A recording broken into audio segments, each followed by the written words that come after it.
Asambleja e ekspertëve të Iranit ka zgjedhur një lider të ri suprem për të pasuar Ayatollah Ali Khamenei, i cili u vra në një sulm ajror izraelito-amerikan, transmeton Anadolu. Të gjitha theme dhe raportime që sugjerojnë se Asambleja e ekspertëve ende nuk ka marrë vendim janë plotësisht të rrem, tha kleriku Ahmad Alamol Hoda. Ai tha se votimi për lidershipin tashmë ka ndodhur dhe një pasardhës është zgjedhur, por pa e bërë publik emrin e tij. Alamol Hoda tha se sipas kushtetutës së Iranit, askush, përfshirë anëtarët e Asamblesë së ekspertëve, nuk kanë të drejtë të ndryshojnë votën pasi të jetë marrë vendimi.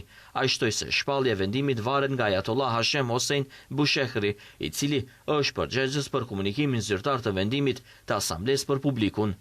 Ndërkaq, ushtria izraelite ka kërcënuar se do të vrasë anëtarët e Asamblesë së ekspertëve të Iranit, përkatësisht të trupit të klerikëve, përgjegjës për zgjedhjen e udhëheqësit të ardhshëm suprem të vendit, nëse ata mblidhen për të zgjedhur pasardhësin Ali Khamenei. Krau i zgjat Izraelit do të vazhdojë të ndjek pasardhësin dhe çdo që përpiqet ta emërojë atë, tha zëdhënësja e ushtrisë izraelite.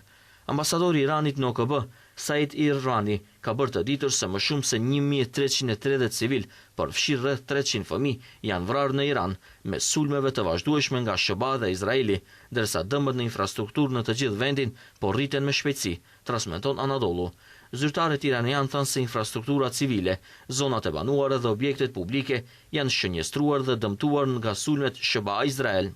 Në ditën e 8 të luftës, depot e naftës dhe objektet e karburantit në Teheran u bën objektiva kryesore të bombardimeve.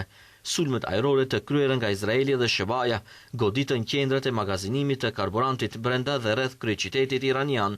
Pas sulmeve u raportuan shpërthime në qytet, ndërsa në disa zona shpërthyen zjarre të mëdha.